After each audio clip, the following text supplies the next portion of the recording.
మనమిప్పటివరకు ఎన్నో కథలు విన్నాం. ప్రేమ కథలు, యుద్ధ కథలు. కాని కొన్ని కథలు హృదయాలను తాకుతాయి. రామాయణంలో ప్రతి మలుపు ఒక కొత్త అనుభూతి, ఓ కొత్త సత్యాన్ని తెలియచేస్తుంది. ఈ ఎపిసోడ్లో ఓ కుట్ర ఎలా రాజ్యాన్ని మార్చేసిందో తెలుసుకోబోతున్నాం.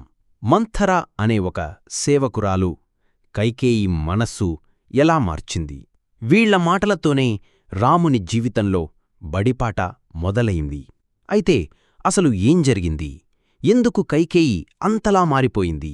ఇవన్నీ తెలుసుకోవాలంటే ముందుగా ఈ ఛానల్ను సబ్స్క్రైబ్ చేయండి. అయోధ్య మొత్తం రాముని పట్టాభిషేకానికి సంబరాలు చేసుకుంటోంది. ఆ సమయంలో రాజభవనం లోపల ఓ ముసలమ్మ ఉంది. ఆమె పేరు మంథర. మంథర అంటే కైకేయి చిన్ననాటి నుండి కైకేయి సేవకురాలు. కాని ఈమె మనసులో మాత్రం విషం నిండిపోయింది. ఆమె దశరథుడికి రాముడిపై ఉన్న అంత అభిమానాన్ని, ఆనందాన్ని చూసి తట్టుకోలేకపోయింది. వెంటనే మంథర కైకేయి గదిలోకి వచ్చి అర్ధరాత్రి సమయంలో మాయమాటలతో కైకేయి మనస్సు మార్చడం మొదలుపెట్టింది. అమ్మా, రాముడికి రాజ్యమంటే నీ కొడుకు భరతుని భవిష్యత్తు ఏమవుతుంది అని అడిగింది మంథర. మొదట కైకేయి నవ్వింది. రాముడు నా కుమారుడిలాంటివాడు. కాని మంథర తన మాటలతో భయం, స్వార్థం కలిపి కైకేయి మనస్సుని కలుషితం చేసింది. నువ్వు ఇప్పుడు భరతుని రాజ్యాభిషేకం గురించి అడగాలి. అప్పుడే నువ్వు రాజమాతవు అవుతావు.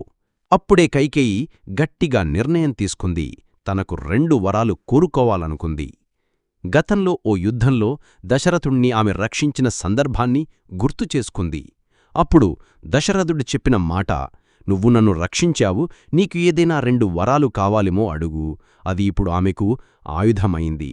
ఇప్పుడే అదే సమయం అని చెప్పింది మంథర. ఇంకా ఆలస్యం చెయ్యొద్దు. కైకేయి కోపంగా ఉంది. తన నగలు తొలగించి గదిలోకి వెళ్లి పడుకుంది. దశరథుడు ఆనందంతో కైకేయిని చూడ్డానికి వచ్చాడు రాత్రివేళ. కాని ఆమె ముఖంలో చిరునవ్వు లేదు. ఆమె బాధతో పడుకుంది. నాకు వరాలు కావాలి రాజా అని అడిగింది కైకేయి. దశరథుడు ఆశ్చర్యపోయాడు. ఇప్పుడేనా? ఆమె స్పష్టంగా చెప్పింది. భరతుణ్ణి పట్టాభిషేకం చెయ్యాలి. రాముడు 14 సంవత్సరాలు అరణ్యంలోకి వెళ్ళాలి. ఈ మాటలు వినగానే దశరథుని హృదయం కరిగిపోయింది. ఒక్కసారిగా ఆయన శరీరం వణికిపోయింది.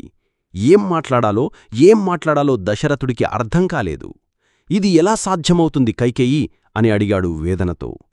కాని ఆమె పట్టుదల వీడలేదు. మీ మాట తప్పకూడదు రాజా. వరం మాట వరమే. ఒకే రాత్రిలో ఒకే మాటలతో ఓ రాజ్య విధి మారిపోయింది. ఒక దాసీ మాటలతో ఒక ప్రేమించే భార్య రూపం మారిపోయింది. రాజ్యాన్ని ప్రేమించే రాజు తన మనసుతో, నిష్ఠతో తలవంచాడు.